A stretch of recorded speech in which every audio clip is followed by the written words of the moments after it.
the account of Mazi Simon Ekpa and other 16 Igbo men have been frozen on the accusation of sponsorship of terrorism in Nigeria. How does that news? As an Igbo man, how does that come to you, sir? Yes, that is how it is always with Igbos since 1970s.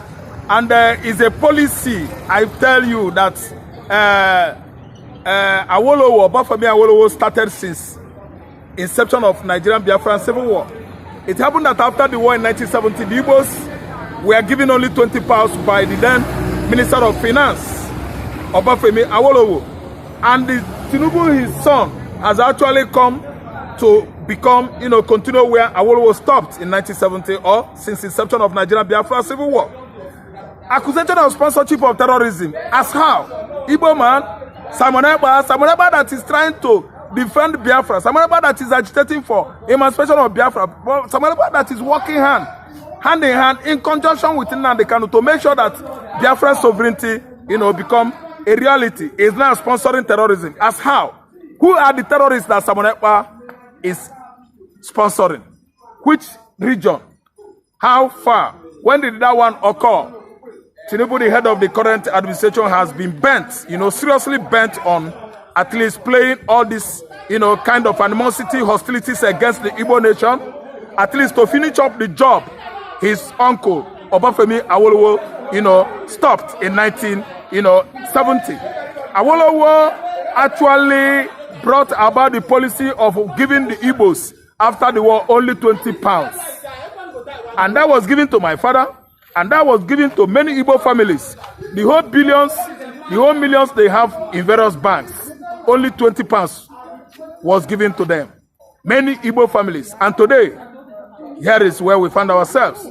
After the war of 1967, 68, 69, 70, the Igbos were given only 20 pounds, no matter the amount of money you have.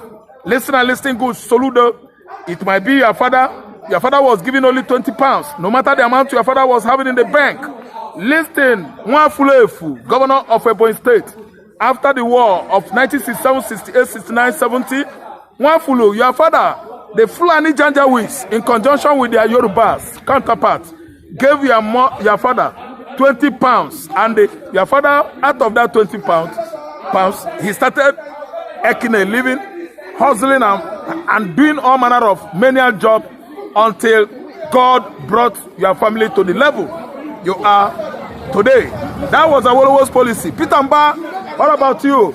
Is Hope Uzodinma left out among the Igbos that were given 20 pounds since the end of Nigerian Biafra Civil War by Awolowo, the Minister of Finance in Nigeria, under the control of Awolowo? Actually, when the Igbos went to the bank, especially Papu Hope Uzodinma, Nnagiso, Hope Uzodinma, your dad was among.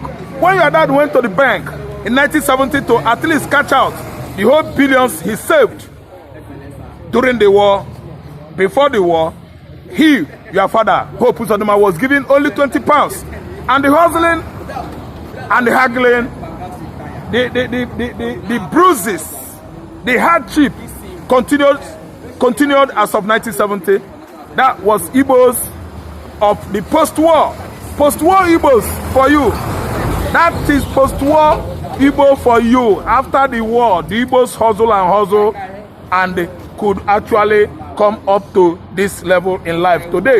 It was due to Awolowo's policy. Hope Uzodinma Tinubu has come again that Simon Ekpa is sponsoring terrorism in Nigeria. Tinubu froze Simon Ekpa's account, freezing the account of other Igbos to the tune of 16 account names were frozen in Nigeria today on the accusation of sponsorship of terrorism. What are we saying? In the past, during the administration of Buhari, how many lists, names of terrorist sponsors were brought or sent by UAE, United Arab Emirates? That is Dubai. They gave it to the administration of Buhari. And when Buhari was going through all these sponsors, Buhari actually found out that their names, all of them are Muslims. They were all Muhammad, Ibrahim, Garba, Salisu, Buhari, and to the tune of 350 something of them. Tinubu's administration trashed the list. They could not get back to UAE, which warranted United Arab Emirates of banning Tinubu. When he was about to visit Qatar, Qatar turned their back on him. They said they wouldn't allow such a man who has this kind of, questionable character, this kind of double standard, approach to sensitive issue like that. That was how they turned their back, to Buhari's visit. They turned Buhari's visit down. And this is where we found ourselves today. In Tinubu administration currently, Tinubu work hard around the clock to come out with counter accusations of how to bring the Igbos down. It could not come up easily like that. He faces, the Lagos state government in conjunction with Tinubu. They went to Alaba, they went to everywhere where the Igbos business are teamly at least thriving. They brought buildings down, they brought establishment that is meant for Igbos, spare parts traders at the axis of Holy Trinity. Yes, Apapa, the axis of Abulodo. All their buildings were bulldozing down, being destroyed in their large numbers. They went as far as Akilo's spare parts, opposite Letter Rain Church. They destroyed all the spare parts, the Igbo spare parts traders, while they were still at home after December celebration, Christmas celebration of 2021. At midnight, they started their work under the administration of the current Lagos State Speaker, Obasa. See, listen, another one has come, and I'm telling you that the freezing of Samuel Ekpa's account is illegal. The freezing of other 16 Igbo's account is illegal. Tinubu is trying to commence from where Awolowo stopped after the war, giving the Igbos 20 pounds, freezing the accounts of Igbo billionaires, and Tinubu has started, where his uncle Awolowo actually stopped. What is stopped Tinubu from implementing the names that were sent from UAE, the sponsorship of terrorists in the northern Nigeria? All the sponsors' names numbering 350 something. Tinubu could not at least implement their arrest. Buhari could not even make any move then. He just swept the names of the terrorist sponsors under carpet. And today they have come out accusing Igbo man of sponsoring terrorism in Nigeria. They actually submitted the name of Samuel Ekpa and 16 other Igbo billionaires' names. The account has been flagged down as an account of sponsors of terrorism across Nigeria. What do we have to say? The only thing we have to say is that freezing Igbo man's account did not start today. Awolowo did it some 55 years ago. Still, Igbo man grew up to where they are today. It did not stop there. We've seen how our properties all over Southwest were being destroyed, especially last year when Nigerians were about to protest hunger against hunger, incompetence, and the bad governance. The publicity spokesperson of Bola Ahmed Tinubu, Bayo Ononuga, all of a sudden came out and started accusing Obi, Reno, Omokri, I think a personal aide to Jonathan during his regime, started accusing the Igbos that the Igbos, the obedient movement, are the one trying to lead mayhem in Nigeria. The Bayo Ononuga led assistants and other, how do I put it, other accolades started accusing the Igbos that they are out in the Southwest to bulldoze, to destroy all the infrastructural amenities, facilities in the Southwest. He accused the obedient movement. He accused Obi. Obi was preparing about going to court, against, taking Bayo Ononuga to the court. Because these are empty accusations, an accusation that is at least weighty enough to stir up what actually happened in 1966. But the Igbos and other Nigerians will handle that accusation, that rumor and speculation with such unequal diplomacy. That's why nobody disturbed, nobody actually went into war as of last year, nationwide protest.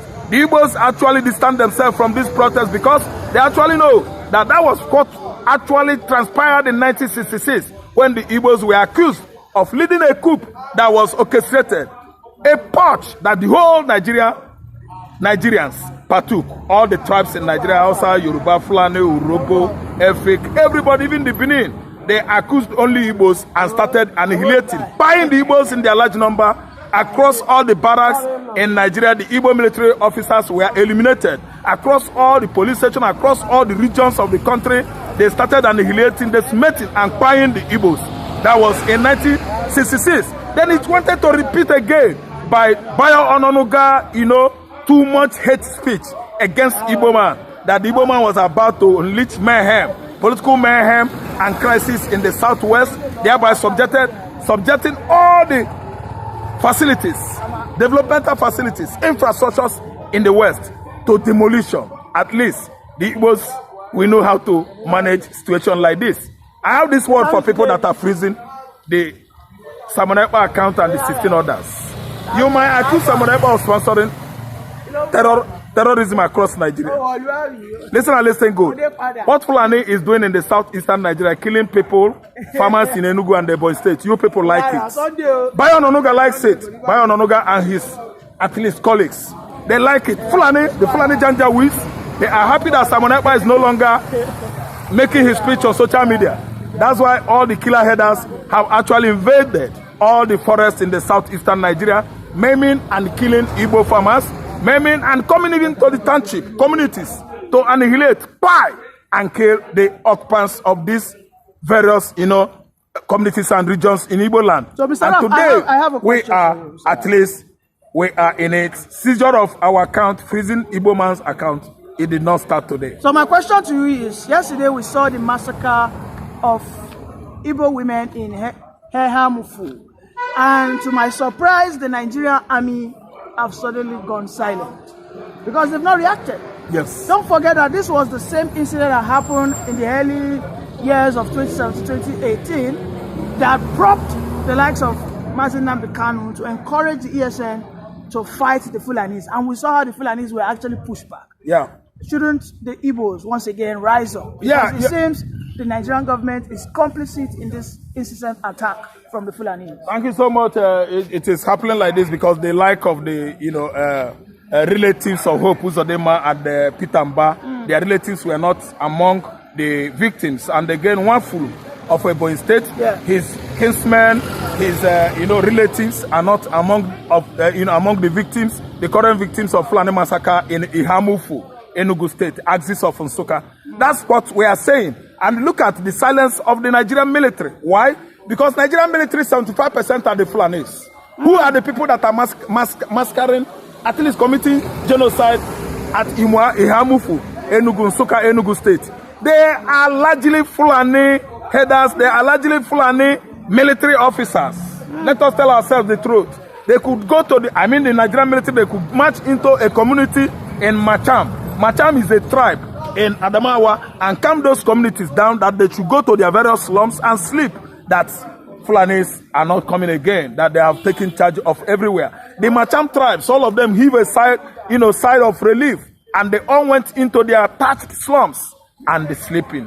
While sleeping, they closed their two eyes because what? The assurance from the Nigerian military has actually given them the placated them that nothing is going to happen. At the end of the day, not up to 2 hours, the Fulanis invaded that community in Adamawa, setting all their houses ablaze, killed over 300 Macham tribesmen. Wow. And today, Macham actually made their statement clear that they are going to run arms by themselves, that the military, the Nigerian soldier, and the police could not ever come to them again. They want the military to stay aside, far, that they are going to tackle insecurity by themselves in that area. And today what is happening was that when this occurrence, this sudden thing that reoccurred now at Ihamufu community, when it happened in 1916, 17, yes, Nnamdi Kanu actually began to obey the order by United Nations member nations that Biafra agitators, they have right this time to arm themselves in self-defense,